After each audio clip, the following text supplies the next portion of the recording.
Intention is the most important thing. That's one of the maxims that today's featured performer, Peter Bol, Australian 800 metre champion, shares on this featured performer episode. Hey, you're listening to the Physical Performance Show with Peter Bol, and I am an 800 metre runner, distance runner. I represent Australia at the Rio Olympics, at London World Champ, Doha World Championships, but I'm yet to get a medal. But I have got an Australian medal, and I'm an Australian champion. And the winner is... Failure is not an option. I've had my ups and my downs.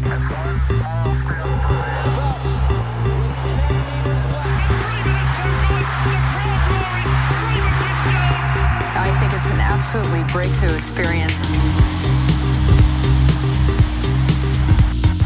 Welcome to the Physical Performance Show, the show designed to inspire the pursuit of your physical best performance.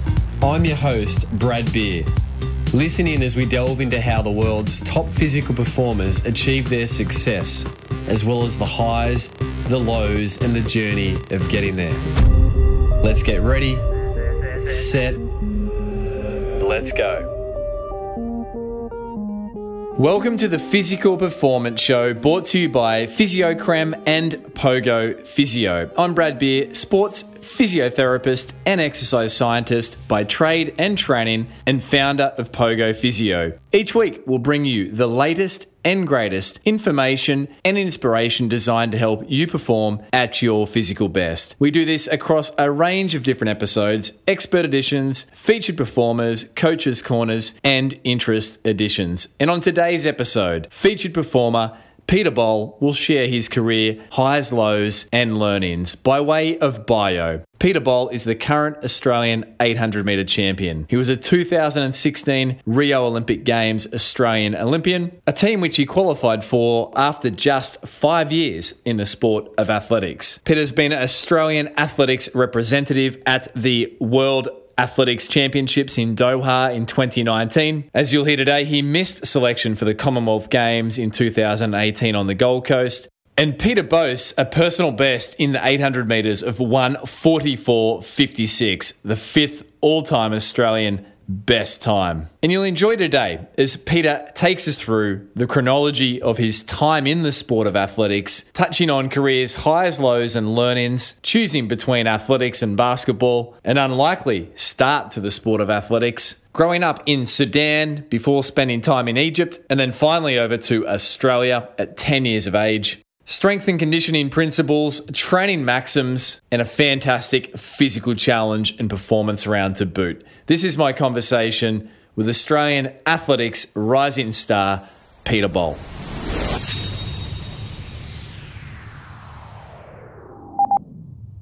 Peter Bol, this is a real thrill. You are a figure in the world of sport on the rise, an athletic sensation, if you like.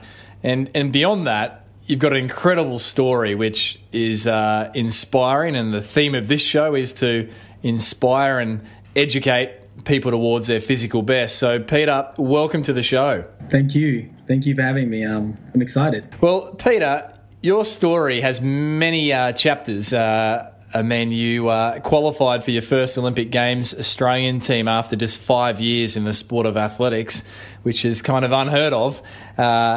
Lots of hard work and an incredible amount of talent. But before we go to some of the highlights of your career, let's go back to the fundamentals and you growing up, where you grew up, what your childhood was like. Were you exposed to sport and in particular athletics in those early years? Yeah, so I was actually born in Sudan, but I only lived there for 6 years. Relocated to Egypt. I was there for another 4 years, and after that, I moved to Australia, which is in Queensland, when I first moved here in Toowoomba. And Toowoomba, one of the show alumni, Patrick Tiernan, Australian distance runner. Before we went live on air, you mentioned that you and Patrick were actually school buddies in Toowoomba. Yeah, we went to the same school. It was St. Joseph's College up in Toowoomba, and I still remember doing one cross-country race because it was compulsory as a private school. And, he smashed us. And I was like, whoa. And then, to go like a few, 10 years later and he's an Olympian. I don't feel too bad now. So what were the early words exchanged back then, Peter? I don't remember much, you know. It was, I didn't even think of running as a sport. It was just something we had to do so we didn't get in trouble at school. It's compulsory. So it's just like, you know, this dude can obviously run. This dude can obviously run. There you go. That's a great quote for Patrick. And you know, you mentioned there, so athletics wasn't something you were aspiring to at this stage. How old were you at this stage? When I first moved to Australia, I was 10. So athletics wasn't even in the picture. So I was interested more in, you know, soccer. I did a bit of boxing. When I moved to Perth after 4 years in Toowoomba, I went to school actually on a basketball scholarship. So athletics didn't come until I was in year 11. So you went to school on a basketball scholarship in Perth or in Toowoomba? Yeah, in Perth. Wow. And, you know, it sort of makes sense given the incredible explosive ability, you know, you guys example, that would be. So that would be part of your pedigree. Was there a point where you had to choose athletics over basketball, or how did athletics start to even feature on your radar? Well, again, I went to St. Norbert's College, a private school up in Perth, and cross country was compulsory, and I ran that. And I remember I came first at school, and it was like amazing. And I went into school, and there was like 200 students or something, and I came second, and my teacher said, "You did really well. Would you like to do it outside of school?" So I looked at her and I said, "Nah, you know, I probably prefer to play basketball because, you know, you're with your mates." It took me about 2 years until I decided that I was gonna give this running a go, because I was sick of coming second. I wanted the first spot, and she tricked me into it because she said, "Pete, you know, athletics is kind of the foundation to every sport. If you get fitter, you'll be a better basketball player." And I said, "I mean, it makes sense." So I gave it a go. And how old were you at that point? 15 years old, and then when I was 17, I finally listened to her and started. So there was 2 years of you know, nagging, if you like, or encouraging is probably a more pleasant word, that Peter, you should give this a go. 2 years. Yeah, 2 years, a bit of both. There was a balance there, you know. Wow. And you know, so in 5 years later, you'd be on an Australian Olympic team, you know, in Rio, the Rio Olympic Games. Going back, though, what took the family from Sudan when you were 6 years of age over to Egypt? Was that your parents' work, or well, you know, was that a different situation? My parents just moved because, I guess, you know, just for a better lifestyle. Yeah. So they moved into Egypt. I mean, of course, I was so young to understand why they moved, but later on, once, you know, I could understand everything, it just made sense. It was during a tough time in our country, so they had to kind of move, and then relocating to Egypt was so close to Sudan. Yeah. And eventually moving to Australia because we had family here. But I was only 10 when I moved to Australia, so I really didn't understand much until later on. Yeah, the context. So no, right. But athletics once again was not on your radar until your well-meaning teacher at school in Perth said, "Hey, athletics is the foundation for every sport." Can you remember your first 800 metres? One, what was the time? Yes, and two, what was the feeling like at the end? It's actually hilarious. My first 800, I think my teacher's like, "Pete, we need someone to fill up for this 800 run." And I was like, "Well, you know, I've never been on a track because I just came from cross country." I said, "Well, how many laps is that?" And she said 2. I said, "Surely I could run 2 laps. I just came from cross country, right?" And the 800, you obviously start in lanes, and I started in lane 2, and I actually didn't know you had to cross, so I almost finished the whole race in lane 2. And I'm going to draw some dots here and assume that you won that race. I did win that race, and it was a time of 2:05. Running in lane 2 the whole way. I crossed over, I think, at 600. It's a race on YouTube to this day. Well, we're going to have to link that up in show notes, Peter. That's outstanding. And you went through in 2:05, having run in lane 2 for 600 metres. And you were probably, what was the physical experience like? Were you just surprised at how vicious it was compared to cross country? Different pains, of course. Yeah, I think it was the first time I kind of got introduced to lactic. Didn't really understand it, so that was pretty vicious. Wow. Yeah, I guess that's it. And then, Peter, at what point did you start to believe in your abilities? That you really was it then that you realised you had a bit of a unique talent and gift? I'm sure a few people watching you race that day probably quite excitedly came up and said, "Hey mate, you just did that and you ran you ran in your lane for 600 metres." Was that the turning point where you're like, "I've got a bit of a skill here, a bit of a gift"? Nah, the turning point didn't come until 2 years later or something.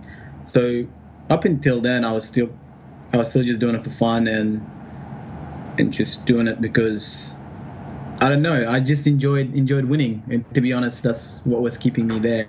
I was winning races. I was titled as the fastest at the school.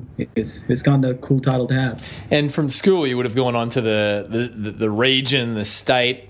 How did you go? What was your best performance at a national junior or a schoolboys level? Yeah, so after that, I went to state championships 4 months later or something like that, and I won the state championship in 1:55. So I improved by like 10 seconds after training for about four months. Oh, wow.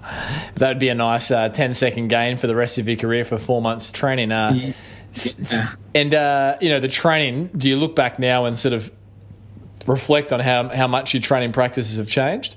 Yeah, absolutely. I mean, when I was in Perth, I was just doing speed work about 30, I don't even know, I didn't even have a watch or use the watch, but doing 30 Ks a week or something, to now moving to Melbourne with Justin, and we're doing a bit more, double that, like 60. Sometimes we get up to 65 even.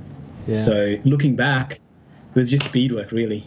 Yeah, so interesting. And we definitely want to go there on the intensity distribution of your training week, Peter, for sure.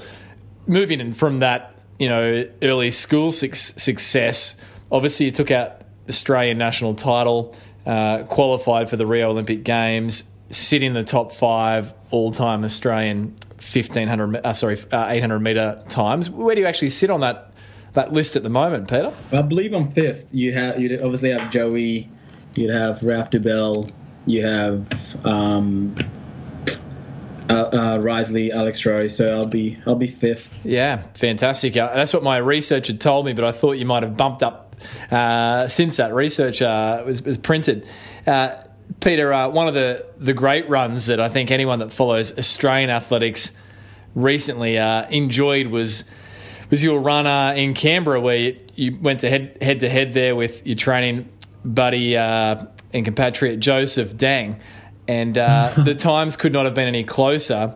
Your outfits could not have been any more similar. It was just poetry in motion. So your finish time, 1:45.38, and Joseph's 1:45.40, with the Olympic standard being 1:45.20. So if you reverse the maths, 0.2 seconds short.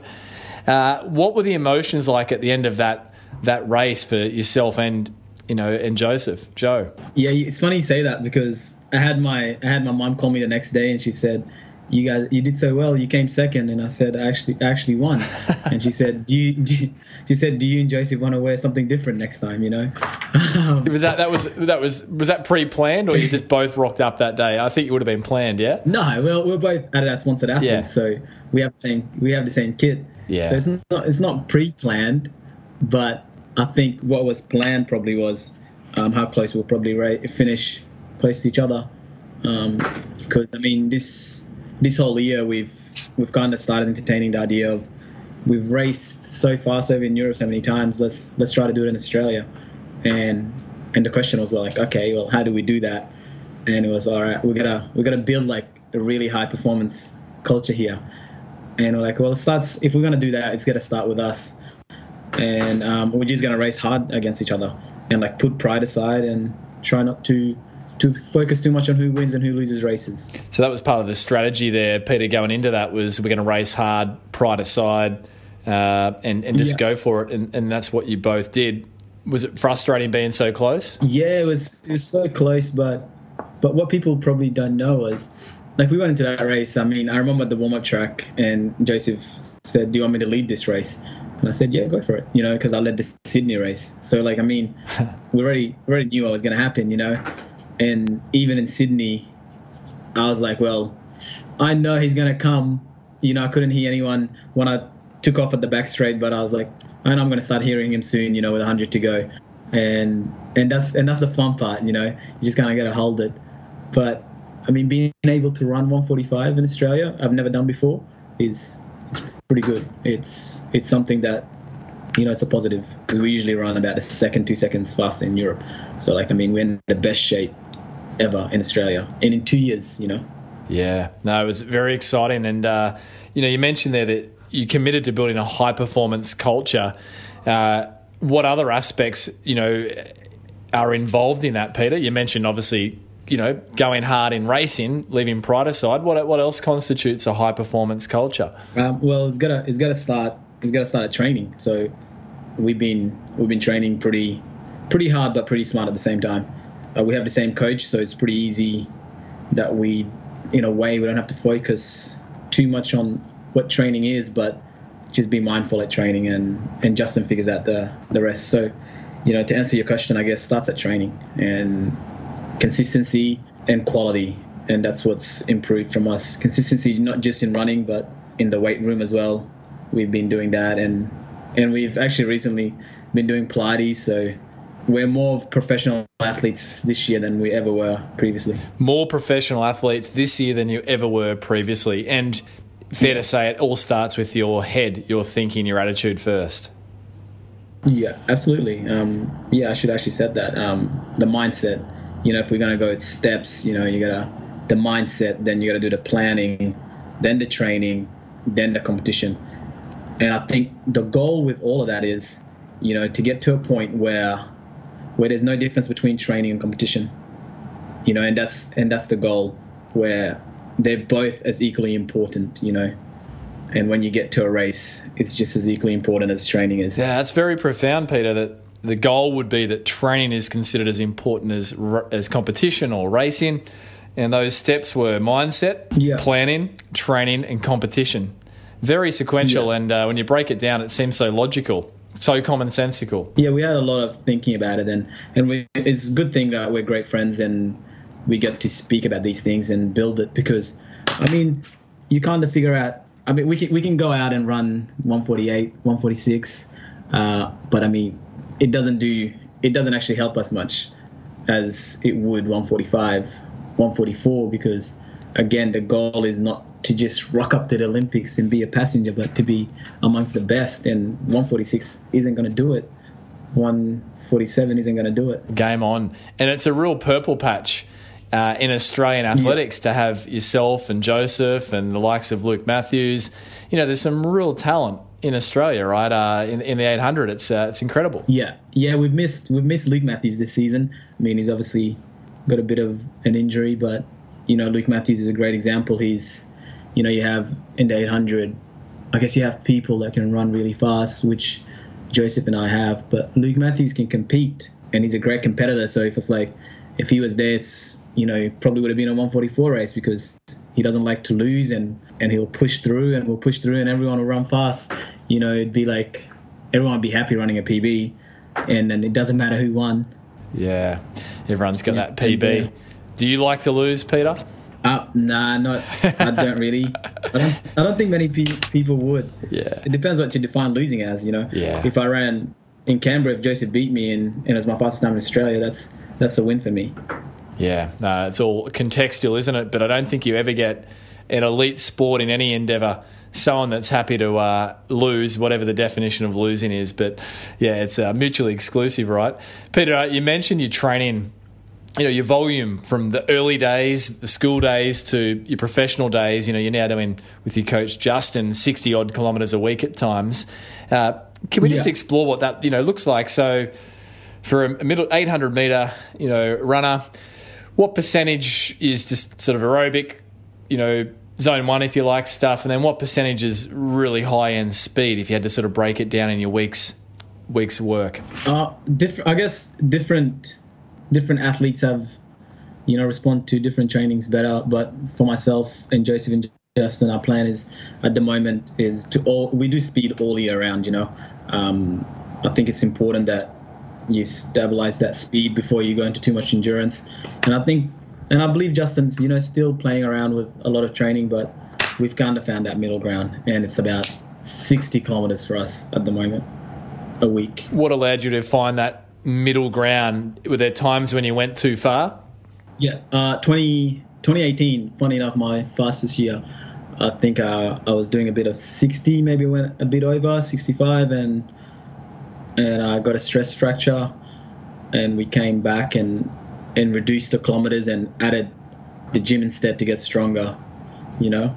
So probably over 60 is probably a bit too high for me at the moment, especially with the intensity we have.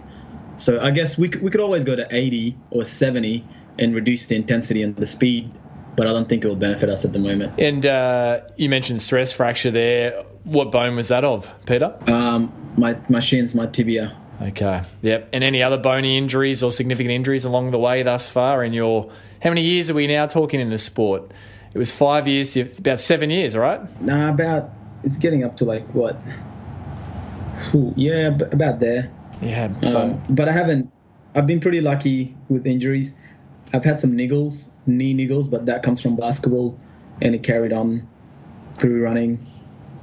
But the main injury I've had was just that stress that took me out for, I guess, impacted my preparation for Commonwealth Games, and actually missed on that team.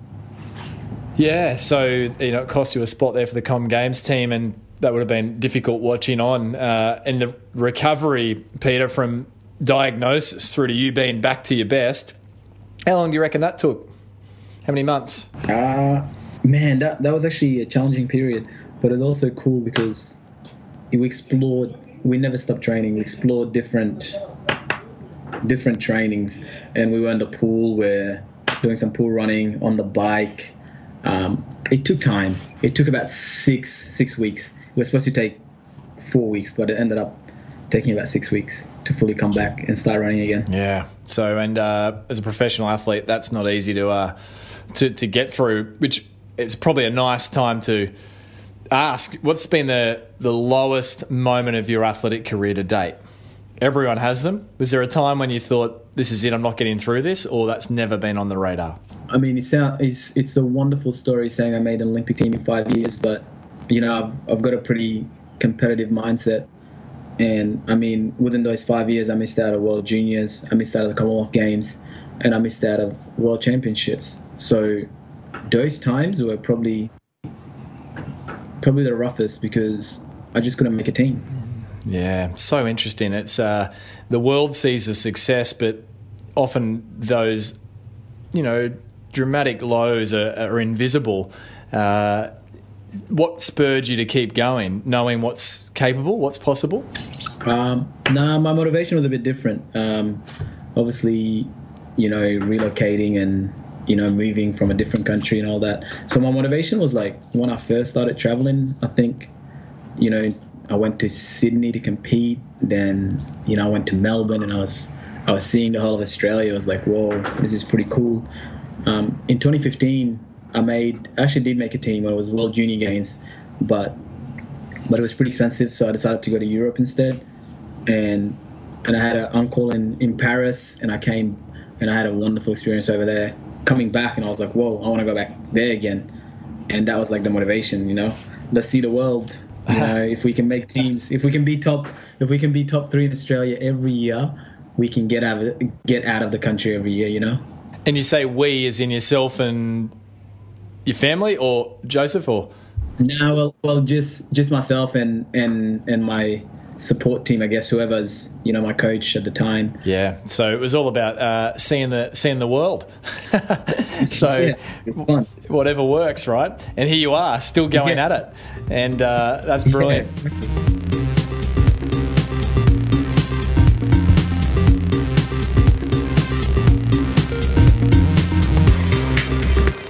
You're listening to Peter Boll, Australian Olympian, 800-metre champion, sharing around his highs, lows and learnings of his athletics career to date. Support for today's show comes from PhysioCrem. PhysioCrem is a topical massage cream containing natural plant-based ingredients, ideal for the temporary relief of muscular aches and pains. If you're conscious of what you put on your body, you'll be happy to know that PhysioCrem does not contain parabens or hydroxybenzoates. and its non-greasy formula doesn't leave any sticky residue behind. PhysioCrem can be found Australia-wide at your local Coles, chemist or health store, as well as via their online shop. They've offered listeners of the show 20% off the entire PhysioCrem range over on their website, physiocrem.com.au, FISIOCREM.com.au. Herding Sachs and PhysioCrem have got your back. Support for today's show also comes from Pogo Physio. We exist to help you get back to your physical best following injury. Our philosophy is very simple. We do not wish to see you for a session more than what you need. We just want to ensure you get back to your physical best and doing the things that you love. We want everyone who walks through the doors of Pogo Physio, whether in person or online, to complete their rehabilitation, get back to their physical best, and cross their physio finish line. To find out more about Pogo Physio's award-winning services, including our 1-hour initial appointments or our very popular online telehealth physiotherapy sessions available to runners and athletes worldwide, jump over to pogophysio.com.au. For now, let's jump back with this week's featured performer, Peter Boll, Australian 800 metre champion and Australian Olympian.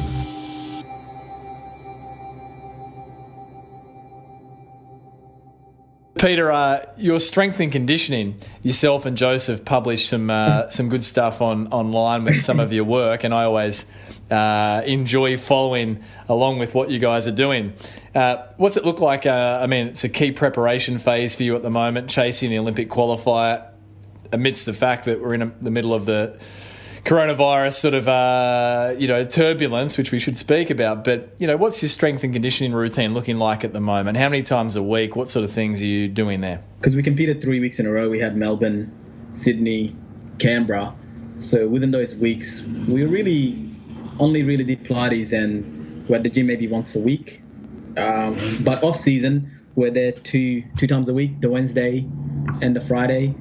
And those days we don't train, we just go for easy jog for about 30 minutes. So just easy 30 minutes. And yourself and Joseph, because you train together there, you make anything difficult look easy. That would be my assessment of what you guys do in the gym.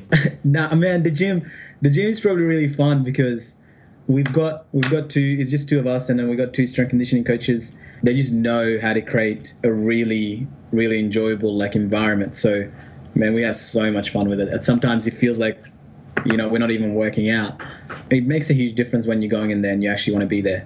And those guys, credit to them, they've created that environment. So yeah. But, once the cameras are off, we do put in a lot of work and a lot of learning.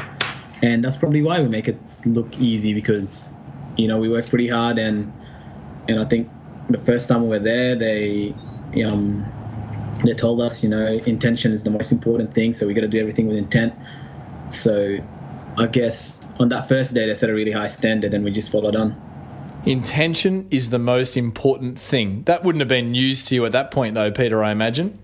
Or was that? Did that really get into you at that point? Well, previously I was saying that's the difference between training now. We go in with intention and stuff, but that was running. The gym was a bit different, and it wasn't just them saying it, but they demonstrate the work, the workouts and stuff. And you can see they're doing it with intent, following through and all that stuff. Those little things that make a difference. Do it with intent. So powerful.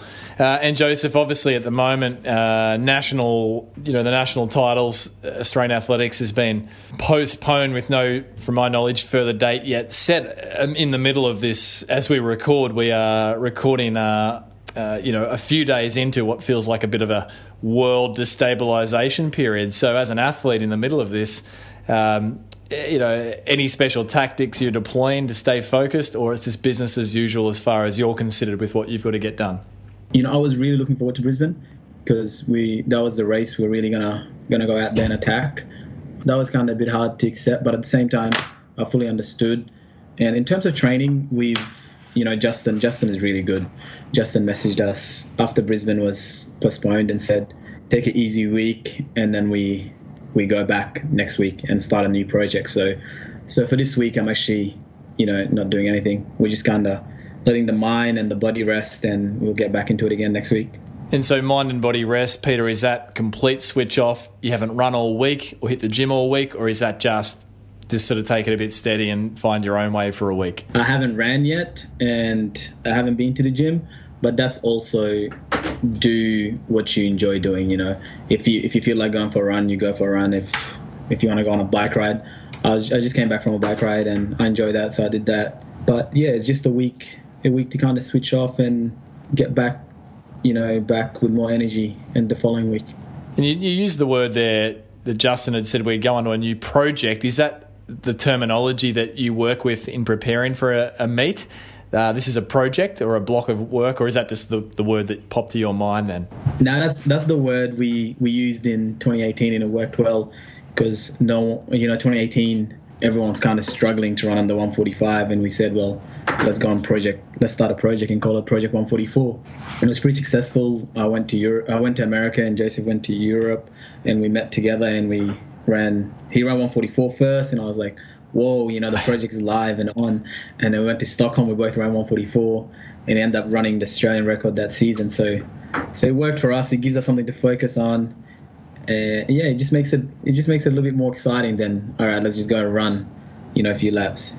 Get ready for nationals or whatever the meet is. I like that. Yeah. And I mean, geez, it seems to be working in the world of sport. Ineos 159, that worked. Yeah, exactly right. Breaking 2, well, it didn't get broken. It should have been breaking, break 159. Maybe there's power in that, right? Look, we're having fun. But Peter, let's jump in to a performance round. Are you ready? Rapid fire questions. 1, training session most disliked. Anything to do with Ks, 6 by K, 4 by mile, any of those endurance, especially when you're coming back from off season. And there might be how many on the program? How many are we talking? We do it once a week on Saturday. Our Saturdays are the longer sessions. Okay, so it's a Saturday. Peter, training session most loved?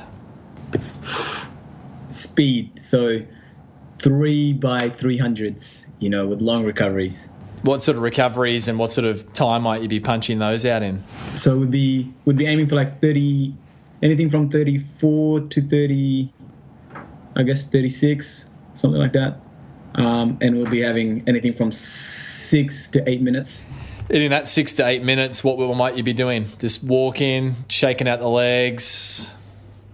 Yeah, chilling. I mean, the first one you're chilling. The second one you're shaking out the legs. And the last one you're probably throwing up if you push yourself hard enough. When was the last time you did throw up? Quite quick side deviation here. I built my electric tolerance. I don't think I threw up this year. But last year I threw up in a few sessions. I think I threw up in a session was 3 by 350 meters. And that one was tough. Who throws up more, yourself or Joseph? Yeah, probably me. That's cool, but you're improving, Peter. Your ratio of vomiting is getting down each year. Winning. Yeah. Peter, favourite pre-race meal? What do you fuel yourself with on race day? It depends what time the race is. Probably I go to Subway for a sandwich. Probably a fluffle or a chicken sandwich, maybe 6 hours or 4 hours before the race.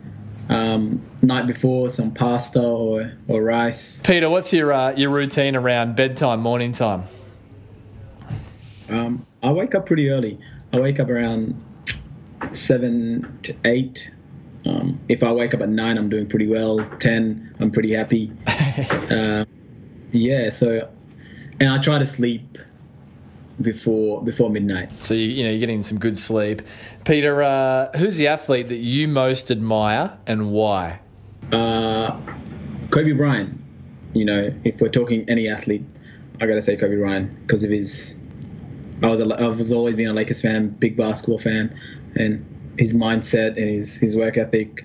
And then what he's achieved as well. And so that day that just took the world by surprise, at the start of 2020, must have really, as a fan for so many years, really, rattled you. Yeah, it was a tough time. You wake up and firstly you don't believe it, and then you look at our news and stuff like that. It's quite sad. Yeah. I asked Zane Robertson on a recent episode, who's also a basketball fan, He's a Lakers fan as well. Yeah, he's a Lakers fan. In fact, he just got to see the last Lakers game before the NBA shutdown. But I was so jealous when I saw that on his story. And he was sitting so close as well. Yeah, your turn will come, Peter, I'm sure. But, I asked Zane, I'll ask you as well, Peter, what does your legacy look like? What do you want it to look like? Obviously, we're seeing the outworkings of Kobe's legacy. What's Peter Bowles' legacy going to look like before we get back in the performance round? The goal is not to kind of, speak and tell people what to do or show them how to do it. But I guess it's just, if I can encourage someone, to consistently do something, I guess that's winning for me. So I guess to encourage consistent action in a way, just through my example. Encourage consistent action. That's powerful, Peter. Wow. Peter, toughest competitor you've ever raced, who and why? Toughest competitor? Probably JD, because we race each other so much, and he's just, he's got a smooth style, and he don't want to lose, I don't want to lose, and that last 100, just grinding it out. And we've got kind of, when we have, if you think about it, we have the same coach, we have the same manager, the same sponsor, we live together. So when we go into a race, we know what shape we're both in. So it's like, so it's, but with the other athletes, I don't really know what they're doing or anything. So you go in there, you trust yourself. But with him, we kind of know exactly what's going on. What's the ratio of wins? I don't know, but he does have the faster time, and he's got the national record. So that's an automatic W, I guess. To be the fastest runner in Australian history, period. Yeah, I guess that's an automatic win. Yeah, absolutely. It's a big achievement, but the heated competition will bring out the best in everyone, right? That's right. Peter, is there a mantra, regular self-talk that you use when you're either training or racing? We used to say light work, and we don't say that no more. What did light work mean? I guess it was an easy session. We probably weren't training hard enough, so it's not probably a good mindset to have. But right now, I don't know. We don't have anything to say. We just kind of go in there and train. Just to get it done. Best recovery tip from Peter Boll? Sleep and food. Well, Peter, I think you've just summarised a prior expert edition with Shona Halson, the former head of AUS recovery. That was her takeaway from her professional life to date. So well done, well summarised. Peter, one word to describe your racing style. Smooth. Well, if I wanted, I'd want it to be smooth. And, I mean, having observed you run, that was the word that I had in mind. So if it's any confirmation of the desire you have internally to be recognised externally, there you go. There's the validation from me anyway. How would you describe being in the zone? Being in the zone, I guess being present. Nothing else matters. If you're on a race, not the crowd, not what you're wearing, not what you're thinking after the race or before the race. Is just being in the moment, Being present and in the moment. When was the last time you were in the zone? Was it the Canberra meet? No, I think Sydney. I was more in the zone in Sydney. Canberra, I was kind of switching on and off. Probably went out too hard and I wasn't relaxed. And when you're not relaxed, you're not really in the zone. So Sydney, I was quite relaxed and, I wasn't thinking about it because, we've trained for years, so it's just, just go out and do it. What can make you feel less relaxed, Peter? Is it the expectation, the pressures, or just how you feel on the day? Probably worrying about what you can't control, like the wind, the 800. No one wants to take the win, so worrying about that, worrying about losing and winning. Yeah, I guess setting unrealistic goals or something that's like not in your control, instead of just going in there and just like you go in training, you're just going to enjoy it and get it done. Yeah, so interesting. That comes from so many athletes that, when you approach it like any other session, you can often find your real magic in that approach. So that's powerful. Peter, final two questions in the performance round. One, what's the longest run Peter Bowles ever done? Curious. Longest run was actually almost, and it was by accident though. I was in 2015 when I went to Paris and saw a family member. I went for a run in these trails and I got lost and I ended up out there for about maybe almost 70 minutes. Yeah, so I was running for quite some time and it was getting dark. So, I mean, usually I'd just start walking, but it was getting dark and I was in these trails. So I had to keep running. So 70 minutes at this stage is the longest. And then what's the hardest training session you can recall? The hardest training session I can recall. I don't know what it is, but before Worlds last year, I don't know how many 300s, maybe 6. I did one at Amy Park in Melbourne here. And, man, I just couldn't walk afterwards. I was on the ground for quite some time, but I'll look it up. Do share, and we'll post that up in the show notes, Peter, and that'll be fun along with that first iconic 800 metre that you ran from lane 2, 800 metres that you ran from lane 2. Peter, well done. You're out of the performance round, and you can chalk that up in your training diary as a session.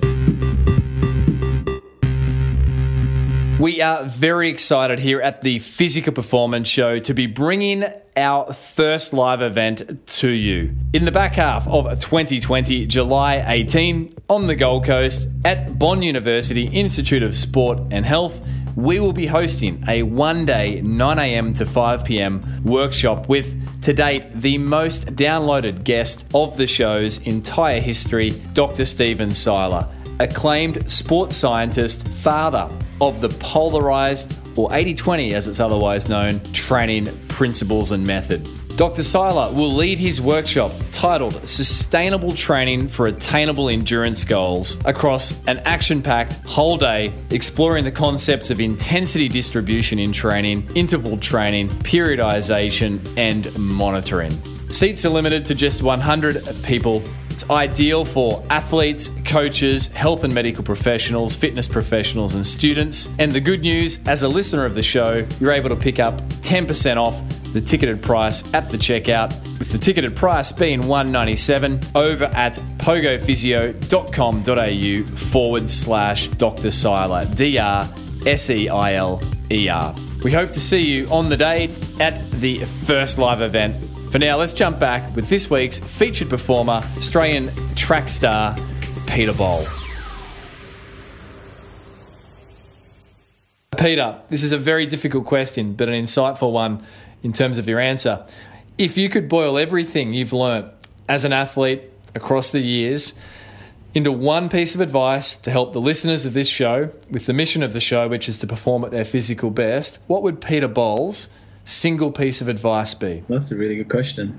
I guess often you worry so much about things and then when you do it, it's actually not that bad. So I guess, I've been sitting here worrying about the win, worrying about the race, and then when you go race, it's actually not that bad. Like, what could you have done in that time worrying and doing all those things? So just, I guess, to trust yourself a little bit more, and it's not easy, it's not supposed to be, but it will get there. Wow, trust yourself. Yeah. And realise that it's not easy, but it will get there. Trust, powerful. Peter, every guest of the show issues listeners with a physical challenge for the week. So what is Peter Bowles' physical challenge going to be? And go easy on us. Do not give us an 800 time trial.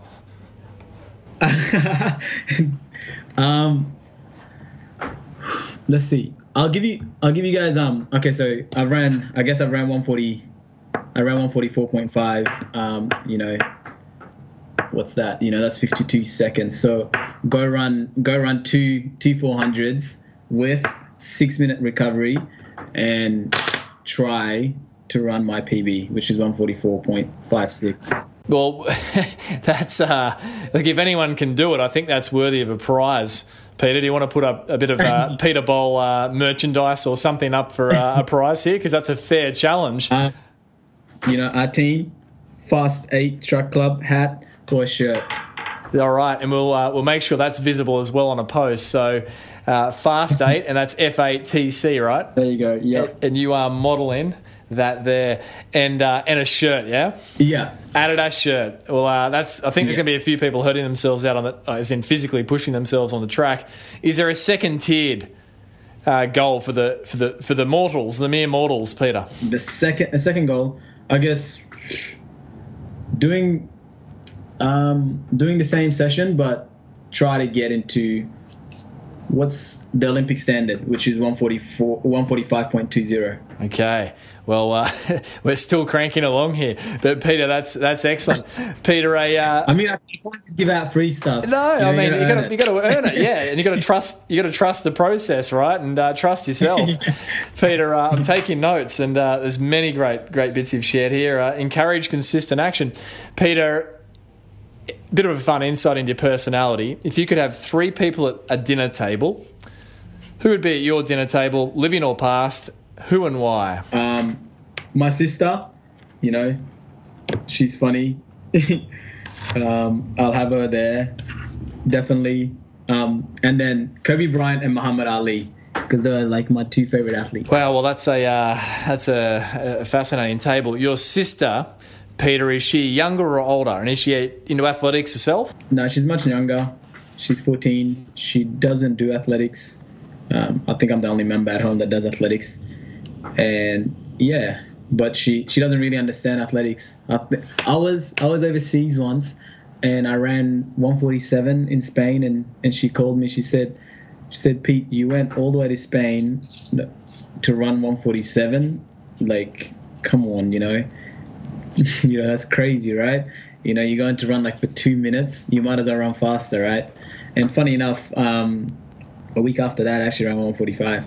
So I was like, I called her back and said, I actually got off the track quicker this time, 2 seconds quicker. I ran 145. Wow. And you know what that's called, Peter? Encouraging consistent action. Does it sound familiar?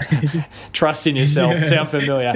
No, look, Peter, that's great. Behind every great athletic performance is a team, isn't there? Yeah, and I have a great team.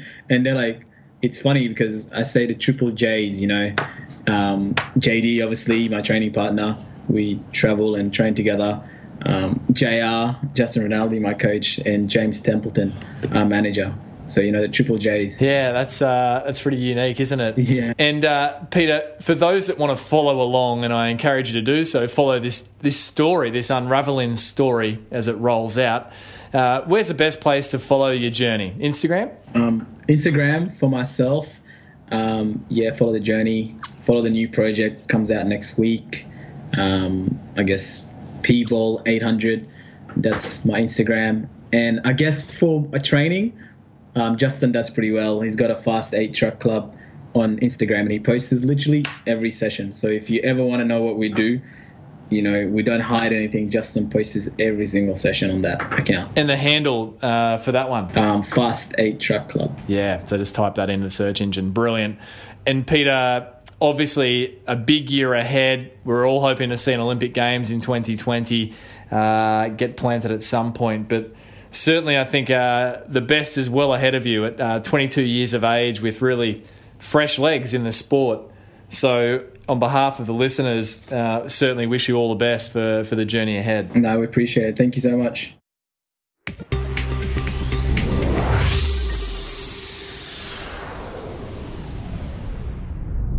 So there you have it, another episode of the Physical Performance Show. Now, if you enjoyed Peter's sharings, do a couple of things, please. 1, jump over and give Peter a follow on social. He's a great follow, P-Bol, P-B-O-L 800 800. Secondly, let Peter know what it was that you enjoyed. Send Peter a message, pop up a podsy, a screenshot of the episode you're enjoying, tag Peter in and the show at Physical Performance Show. And thirdly, consider sharing the episode with someone in your community or world who you know this would inspire and interest. Now, if you'd like to ask Peter questions after the episode has gone live, then we now have the platform to do that and make that happen. You can pop your questions over at the Physical Performance Show Facebook page. And after the episode has gone live, we'll invite the featured guest, in this case Peter, to answer listener questions. It's free and it's over at Facebook at the Physical Performance Show page. Massive thanks to those leaving ratings and reviews over on iTunes for the show. It really is such great motivation for the team in bringing you this show each and every week. So please, if you've been enjoying the show, perhaps more than 4 episodes, then please jump over to iTunes, take a moment. You can do it from your phone, laptop, iPad, any device. Reviews are so greatly appreciated. Don't forget to hit subscribe to the show as well. Subscribing actually is the best way to help this show reach more listeners who, just like you, are looking to perform at their own physical best. Massive thanks to today's faithful, loyal sponsor, PhysioCrem. Your support really does make this show possible. Please, listeners, if you're looking for some great topical massage cream, you cannot go past PhysioCrem. Jump over to the shop to receive 20% off the entire range, simply using the coupon code POGO, P-O-G-O. Now, on thank yous, of course, a big thank you to the great team who make this show possible each and every week. Daryl Misson, our audio engineer, Susan Wilkin on all things show administration, and Matthew Walding, our very talented graphic artist. Now, coming up on next week's episode of the Physical Performance Show, we keep the featured performer theme going, and we will be bringing to you a conversation that I had recently with US marathoner, trail runner, record setter, Mike Wardian. Mike Wardian is prolific. His resume is like a few others. Recently, Mike, at 46 years of age, took out a 3rd place in the USA track and field 50-kilometer road championships in a fantastic time of 3:06:10. In addition to this, Mike boasts the fastest ever average time across all world marathon majors: Tokyo, Boston, London, Berlin, Chicago, and New York, with an average time of 2:31:09. Mike's been the prior Guinness World Record holder for the fastest 50K on a treadmill, set in 2015, 2:59. The fastest ever marathon dressed up as Spider-Man and Elvis. The fastest time for 7 marathons and 7 continents in 7 days. There is very little that Mike Wardian hasn't done. And he's next week's guest on the show. You're not going to want to miss his highs, lows, and so many learnings. Until then, keep pursuing your physical best performance. I'm Brad Beer, and this has been the Physical Performance Show.